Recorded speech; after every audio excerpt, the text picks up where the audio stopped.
거부권 행사 관련해서 여쭤볼게요. 한동훈 비대위가 출범한 후에 민경우 비대위원이 노인 비하 발언으로 사퇴를 했고요. 최근에는 독립운동가 비하 발언을 한 박은식, 또 영입인사 1호인 박상수 탈세 의혹, 이런 부분들을 통해 인사 참사가 거듭되고 있습니다. 원인이 어디에 있다고 보십니까? 기본적으로 윤석열 대통령의 인재 발굴에 가장 크게 영향을 미치는 것은 보수 유튜버와 보수 언론의 인터뷰가 게재된 사람들을 중심으로 한다는 거 아닙니까? 뭐 이분들도 조선일보하고 인터뷰한 거를 보고 뭐 영입을 한다든지. 근데 대체적으로 그분들의 사관, 역사인식 자체가 거의 뉴라이트적이거든요. 그러니까 우리 독립운동에 대해서는 인정하지 않고 일본의 식민지배에 대해서는 한국을 근대화시켰다고 하고 이런 아주 친일적인 사관들을 많이 갖고 있는 분들이 등용되는데, 저도 뭐 그 일환으로 이런 분들이 비대위원이 됐든 어느 자리가 됐든, 만약에 비대위원 안 됐어도 또 다른 자리에 갈 수 있던 그런 분들이라고 생각을 해요. 그러니까 뭐 이게 워낙 많이 일어나는 일이라서 이제는 이런 일에 대해서 와 충격을 받고 그런 일은 별로 사람들이, 우리 국민들이 충격적으로 생각하시지는 않는 것 같아요. 그리고 또 국민의힘 영입 인사 중에서 이기순 전 차관이 세종을 지역에 전략공천을 자신하고 있더라고요. 얼마 전에 출마 기자회견도 했고요. 어떻게 생각하십니까? 얼마 전에 그 시사평론하는 유튜브를 들으니까 용산에서 다 전화를 했다 그래요. 차관들한테. 그러니까 3개월 장관, 6개월 차관한테 전화해서 뭐 그분이 이제 그쪽 사정을 잘 아는 분이 나와서 말씀을 하시는데, 전화를 해서 당신 출마를 해라. 후임 인사 내일 발표할 거다. 거의 통보하는 식이잖아요. 근데 이기순 차관도 언론 인터뷰를 보면은 용산에서 전화를 받았다는 거 아닙니까? 그러니까 용산에서 다 지금 공천을 하고 있는 거죠. 근데 그분을 이쪽으로 보낸 게 지역 연고라고는 뭐 그분도 늘 이야기하고 있던데, 시댁이 그 양화리다, 부안임 씨다, 신랑이. 야, 그렇게 무슨 종친 정치도 아니고 그런 분들을 세종시가 그동안에 세종시와 관련해서 아무런 역할도 하지 않았던 분을 공천한다는 것은 세종 시민에 대한 모독이라고 생각합니다. 세종시하고는 연관성이 그렇게 특별하지 않은 분들이 자꾸 세종시를 기웃거리는 것에 대해서 많은 반대 여론들도 있습니다. 그 의견에 대한 후보님 생각이신 것 같고요. 다음 질문 한번 해볼게요. 김건희 특별법에 대해서 대통령이 결국은 거부권을 행사했습니다. 총선용 악법이라는 주장도 있고 국민 정서에 반한다는 여론들이 만만치 않은데, 거부권 행사하는 이유가 무엇이라고 생각을 하시는지요? 가족 보호죠. 가족 보호. 근데 참 대통령이 공적인 일을 맡아서 그 국가를 책임지고 국민으로부터 공적인 일을 부여받은 역할을 해야 되는데, 지금까지 이제 대통령 측근 또는 대통령 가족들에 대한 비리가 나왔을 때 특검을 실시할 때 한 번도 어느 대통령도 거부한 적이 없었거든요.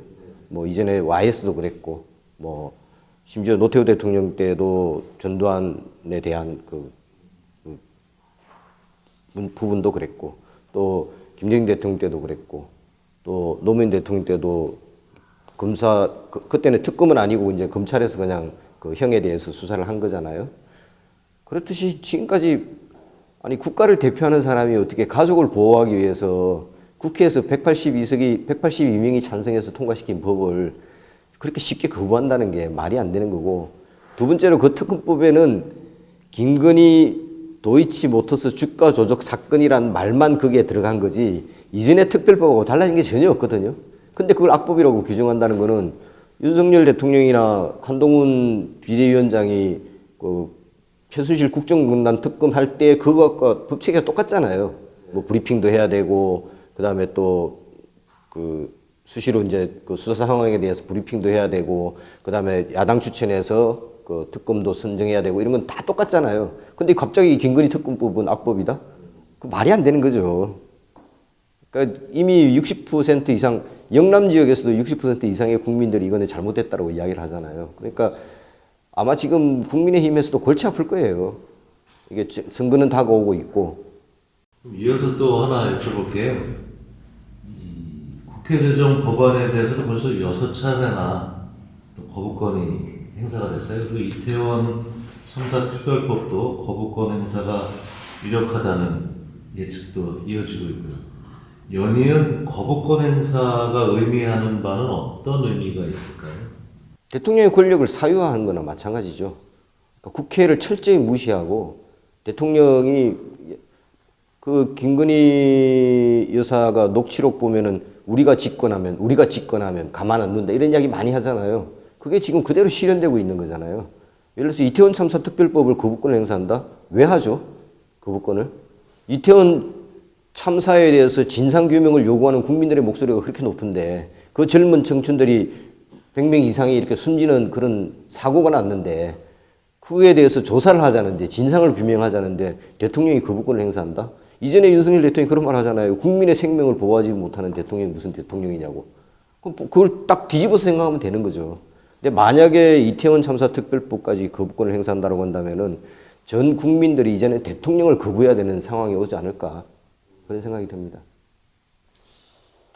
그 이면을 보면은 또 한동훈 비대위원장이 있다고도 생각을 하는 분들이 많아요. 법무부 장관 때부터 지금 비대위원장까지 이어지는데 후보님께서는 한동훈 비대위원장을 어떻게 생각하시는지 그리고 또 요새 언론에서 한창 띄우기가 좀 열중되고 있잖아요. 이 부분에 대해서 좀 후보님 생각을 말씀해 주시기 바랍니다. 제발 좀 한국 언론들이 정신을 차렸으면 좋겠습니다. 한동훈 비대위원장하고 얼마나 많은 대화를 하고 깊이를 연구를 했는지 모르겠지만 그렇게 기사를 쓰는 거 보면 참 답답하던데 저는 개인적으로 한동훈 비대위원장을 한마디로 평가하라고 한다면은 강남 8학군 출신의 공부 잘하는 애가 아닐까 그런 생각이 듭니다. 국가에 대한 고민도 전혀 없고 국정에 대한 고민도 전혀 없고 특별히 정치를 하는 사람들은 측은지심을 가지고 정치를 하지 않으면은 모든 행동이 어리석게 나올 수밖에 없거든요. 그렇듯이 한동훈 장관이 하는 거는 쇼잉이잖아요. 다 쇼잖아요. 셀카 찍고 뭐 연예인처럼 하잖아요.